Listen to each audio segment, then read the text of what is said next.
I just got a text message from Amazon saying that our order of camo deck screws has been delayed, and now it's not due to arrive until next Thursday.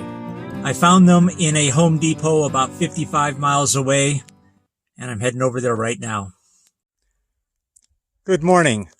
I got back from Home Depot last night around 4:45. It ended up being 134 miles round trip to get those screws. But I got them so we can start with the deck today. I've got it all set up, and I've actually started the first course. And the first course needed some notching around the posts. And it went pretty well. It did not go 100% as I had anticipated. What happened was I took a 10-foot board and I put it between this post and this post. It hung over in this direction about to where my finger is. I notched it out, and instead of giving it a little bit of extra room to slip down over that 4x4, I tried cutting it too tight. And of course, when I hit it with a hammer to pound it in, it split and broke. So I ended up having to compromise on how the boards are set. So I ended up trimming it to here and then taking the next board, bringing it up flush here, and I have this seam here. And maybe in end effect, that's actually better. But you know, I have to think back when I was about 22 years old and I was doing sheetrock, and my foreman would always yell at me, "We're not building a frickin' piano." Well, he didn't say frickin', but you know what I'm saying. In other words, get it up. It doesn't have to be down to the millimeter. And I have to keep reminding me myself of that this is a deck. This is rough sawn lumber, or I should say just regular dimensional lumber, not gone through a planer. And I have to give myself a little bit of extra breathing room, a little bit of air to get these tight pieces to fit. So anyways, with that being said, this board comes to here, and I'm going to end up having to put a piece in here. I'm just going to have to end up dropping a piece in and nailing or screwing and gluing it in. And it is what it is. The seam is where it's at. And what's funny is I should have just given myself more room, because I'm going to end up trimming this out around this anyway, using quarter round or something like that to make it look finished. So, I mean, I really, just shot myself in the foot for no reason at all. So these boards sit just as I had planned, about a 32nd or maybe a 16th below the skirt here. And what I did was I used some clamps, drew it tight so that my seam was nice and my reveal right here is nice.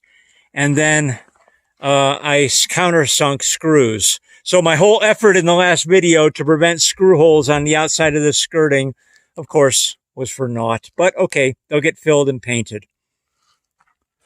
Those are holding it in tight. And then on this side, I'll be able to start, on this side of that board, I'll be able to start using the camo deck tool.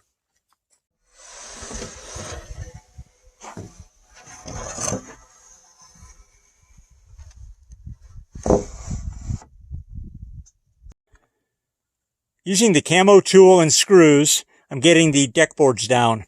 And what this tool does is it sets the nails at or screws, I should say. It toenails them in at a 45.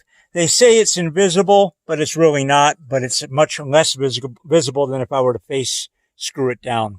I'm using clamps to make sure that my reveals or my spacing between my boards are as even as possible. And it's just going along nice and easy. Taking my time, not rushing. Yvonne is out helping a girlfriend today, so I'm flying solo, and I'll see how much I can get done. Like I said, I'm taking my time, but it's kind of going slow. And as you can see from the shadow, in about a half an hour or an hour, this whole thing will be in shade. So I'm going to take a break now and come back when I'm working in the shade, because even though fall has officially begun, it's still kind of warm here in southeast Arizona.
Okay guys, I had to do a quick cleanup because there's thunder rumbling in the background.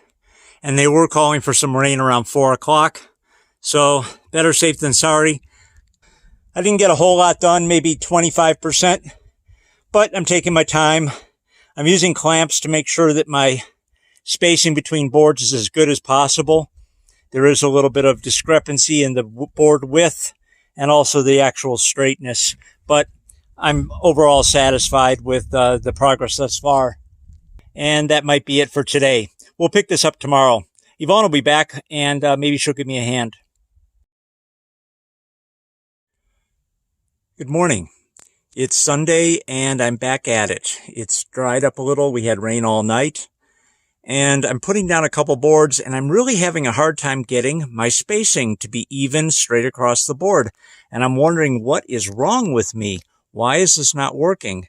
And then I got down at eye level and I started looking at the boards. And I don't know if the camera is going to pick this up. Probably not. But if you get down at this eye level, you can clearly see that this board has not been milled straight. This board has a bunch of dog legs in it. Just one, a half a degree, one degree, one way or another. And it's really giving me a heck of a time with spacing. And check out the gap. Look at that. That's almost a 1/4 inch at the end. Then it becomes flush down here. It stays flush. And let me move the level to the other end and see if it stays flush down here. And then it starts taking off again. Look at it.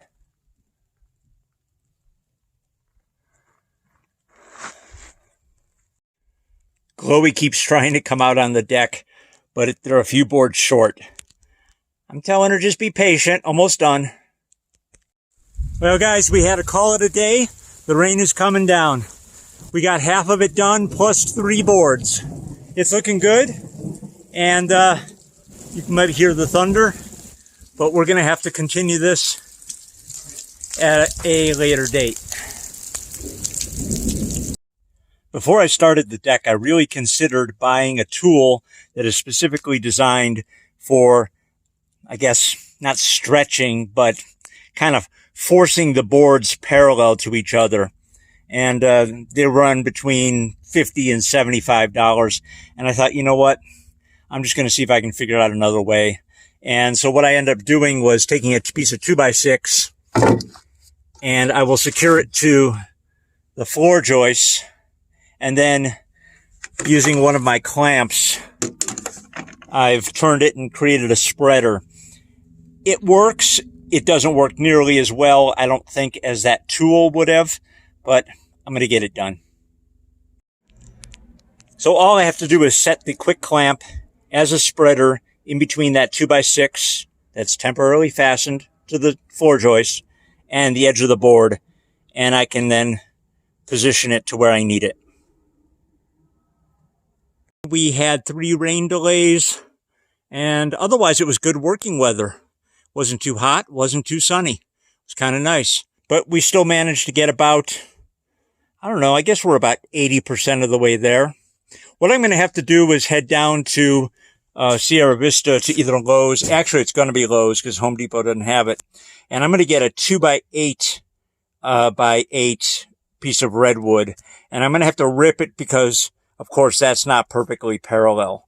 So, but a 2x8 will fix it. You can see that if I were to put a 2x6 in there, that's the gap I'd have.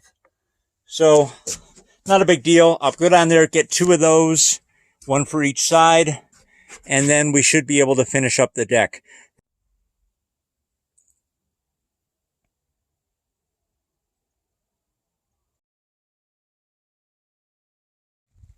How's a guy supposed to get this deck done with all this rain? Another rain delay. 1 more 2x6, and then I picked up 2 2x8s over at the hardware store this morning. And if this rain doesn't hold out too long, I should be able to get the deck boards in today. After that, we got to plan our stairs and pour concrete pads for the stairs to land on. I should say the stringers to sit on. So here you can see the final deck boards have been installed. I scribed those boards and got them to fit right up next to the house. They've been toe-nailed in. And when you look at it carefully, you can see that there is about 3/8 of an inch rise between the OSB and the deck boards. And what that's going to do is allow us to compensate, or that will allow us to install a tile threshold here, and it'll then come up to the same level as the deck boards. Today we received the railing system via UPS, and tomorrow I'm going to unbox it, take a look at it, and it is a kit, so I know there's going to be a little bit of prep work before installation can take place. My 10-year-old Porter cable compressor finally bit the dust. I've rebuilt it twice, and I just decided not to invest any more money in it. So what I did was I did a little research, and I thought about what kind of power tools and air tools I'll be using in the future, and I came to a conclusion, and I purchased a new compressor. And here it is. This is from Quip. It is a 2-gallon compressor. It delivers 2 CFM at 90 PSI, which, believe it or not, will comfortably run the trim nailers, brad nailers. It'll also, the palm nailer will function no problem. And it'll even drive 7 or 8 2 3/4 inch framing nails without needing to refill. And the best part about this is it's super quiet. It's under 60 dB.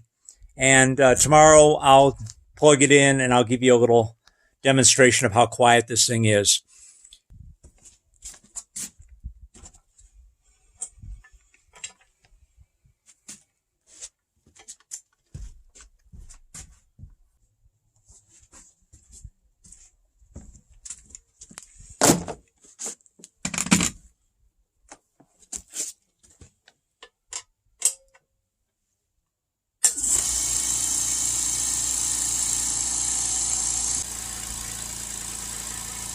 Can you believe how quiet this thing is? You could probably actually hear me speak over it. I should get the old one out and plug it in just so you can hear the comparison. But I think we all know how loud those pancake compressors can be. This thing's amazing.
Now that all the posts have been trimmed out, what I'm going to do is I'm going to come back along here with some paintable silicone, and I'm going to fill in along the top here between the post and the quarter round. And that'll hopefully prevent any water from seeping down in between during heavy rainstorms. And that then completes now this phase of the project. Next step is going to be the railing system, and that'll be the next video.